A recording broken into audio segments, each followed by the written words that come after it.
What's up, YouTube? This is Too Raw for TV. Alright, so I want to go ahead and start this series of the 10 greatest NBA draft class in the history of the league.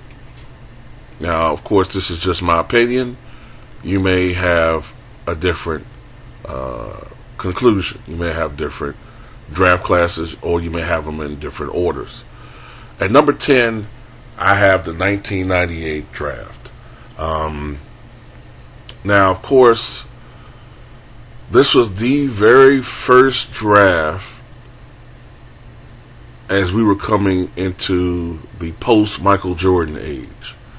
As we were exiting out of the Jordan era into the youth movement. All right? Although we still had some carryovers from the 80s and 90s, still playing, of course. But this is when the NBA really started changing its strategy to focusing on its incoming younger talent, as Michael Jordan was no longer a member of the league after he retired in January of 1999. Because as we remember, the 98-99 season was strike shortened. The season started in February of 99.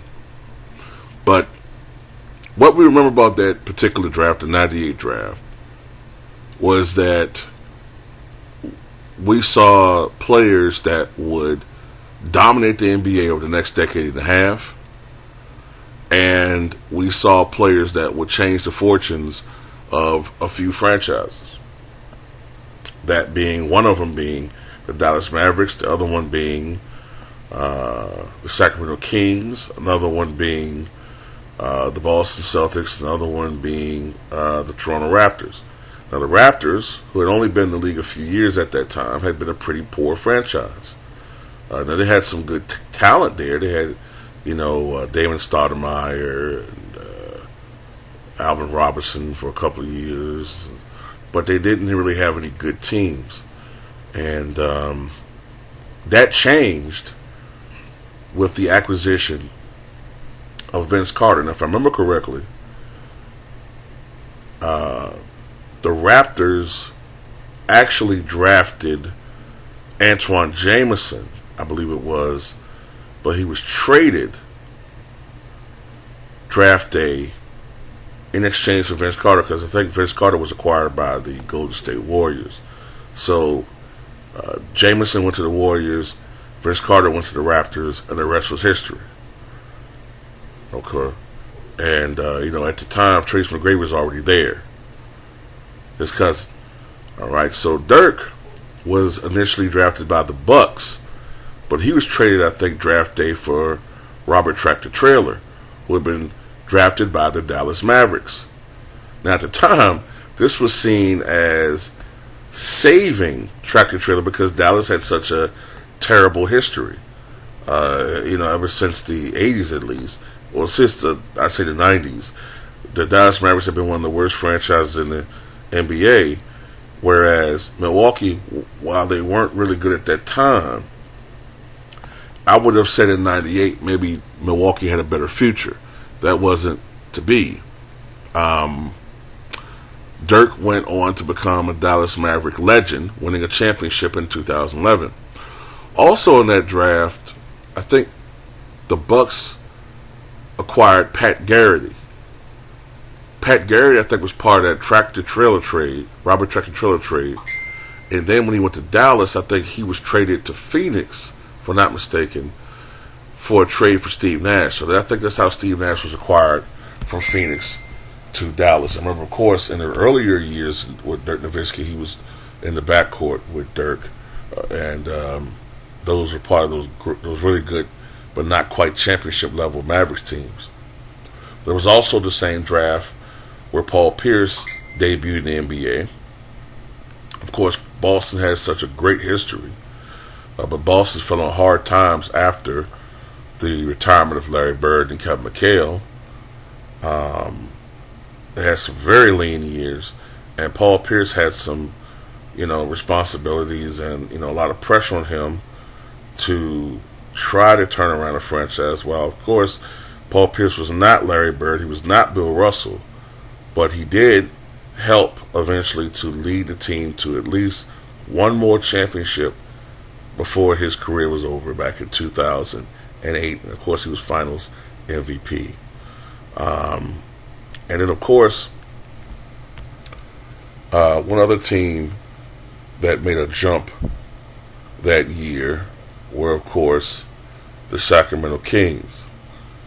Now, with the Sacramento Kings,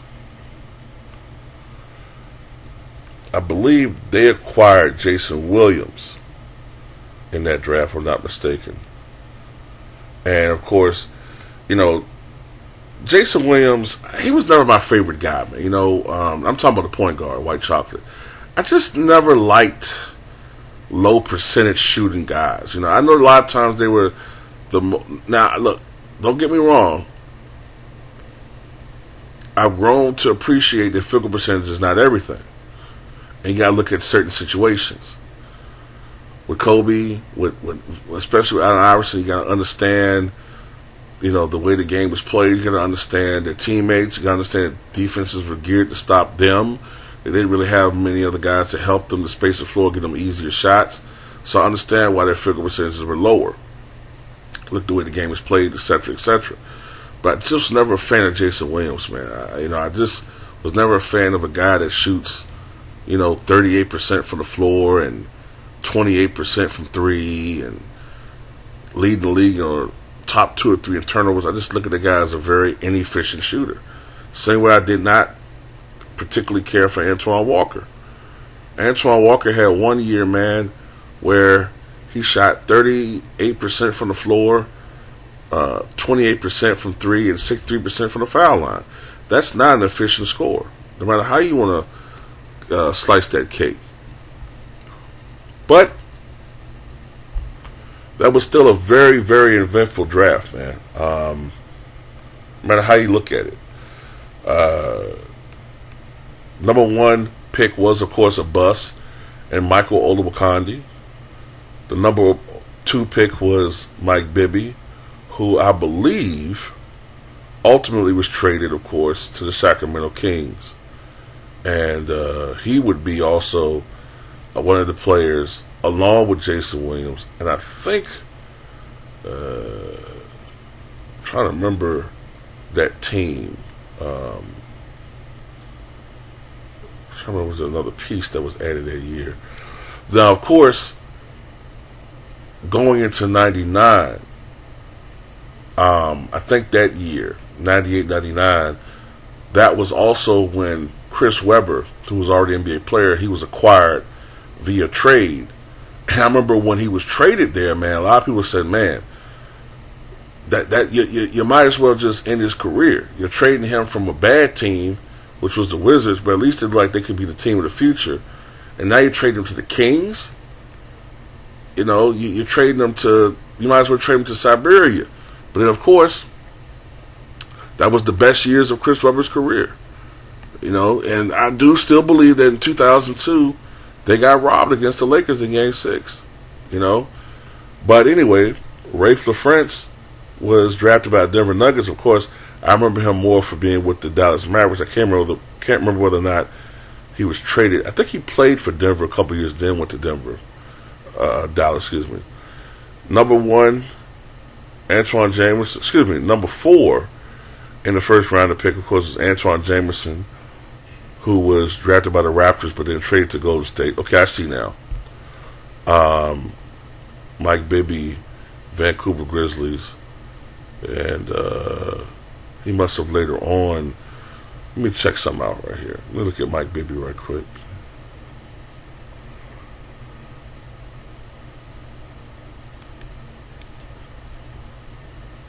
Oh, I see now. First 3 years, Mike Bibby went to the Grizzlies. And then 2001, 2008, he was the Kings. I think, I remember what happened now. I remember now. Jason Williams went to the Kings, but then in 2001, he was part of a trade for Mike Bibby. And then he went to the Grizzlies for that. Yeah, that's what happened. That's what happened. They traded for Mike Bibby. Forgive me, man. I'm kind of going off memory. A little bit of information I jotted down. So, it's been 20 years. Vince Carter, of course, was the 5th pick. and he was traded by the Warriors, drafted by the Warriors, then traded to Toronto. Robert Tractor Trailer, who was supposed to have been a star, but that didn't pan out. He was drafted by the Mavericks, then later traded to the Bucks. Then Jason Williams. Larry Hughes was in this draft. Larry Hughes, of course, was drafted by the Philadelphia 76ers, but ultimately, we might remember him best for his good years with the Washington Wizards, and of course later on he played with LeBron James with the Cleveland Cavaliers. Then there's Dirk, then Paul Pierce, then Bonzi Wells. Bonzi Wells was drafted by the Detroit Pistons, though I think a lot of us remember Bonzi Wells more for going to the Portland Trailblazers. All right, that's more for his tenure there. Then there's Michael Doliak, Keon Clark, Michael Dickerson, who was drafted by the Houston Rockets, Matt Harpring from Georgia Tech, drafted by the Orlando Magic, Bryce Drew, Radoslav Nesterovic from Slovenia, went to the Timberwolves. Now I'm trying to look at some names that we can remember. Pat Garrity, Rashawn McLeod, Ricky Davis, Tyronn Lue. Was drafted by Denver, but then was traded to the Lakers. Felipe Lopez, Al Harrington, Vladimir Stepania, Nazir Muhammad, Ruben Patterson, the so-called Jordan stopper, and Rashard Lewis was in this draft as well. Shammond Williams and Rafer Alston, Cuttino Mobley, Shahadi White, Sean Marks, Corey Brewer. Yeah, so that was a pretty strong draft, man. Even though the top pick was an absolute bust in Michael Olowokandi, I have to give props to that draft for a lot of standouts in that draft. A lot of guys who went on, to have great careers or Hall of Fame careers. Antoine Jameson, over 20,000 career points, but I don't know if he's ever going to get in the Hall of Fame. But he definitely had a successful career. Vince Carter's probably going to be a Hall of Famer. I'll give it a 97 to 98% shot he's going to be a Hall of Famer. Dirk Nowitzki, definitely. He's a Hall of Famer already. Paul Pierce is a Hall of Famer.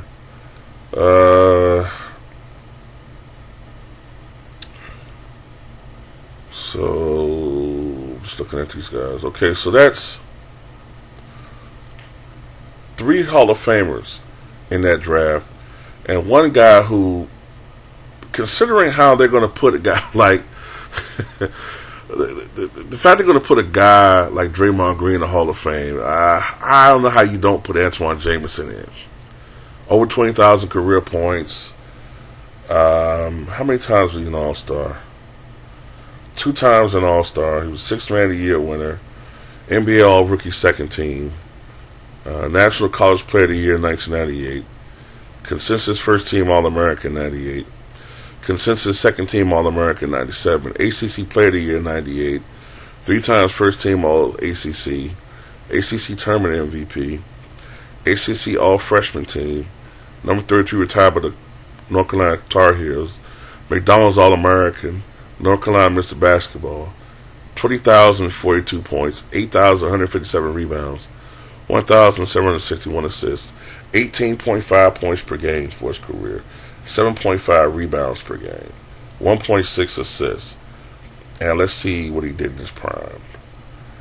His best years, 1999 to 2010. 20.4 points per game. 8.1 rebounds over a decade. Yeah, I don't understand how he's not in the Hall of Fame, to be honest with you. I know he played below the radar. I understand they had higher standards. But considering how they're talking about putting guys like Lou Williams in the Hall of Fame, how in the hell do you not put Antoine Jameson?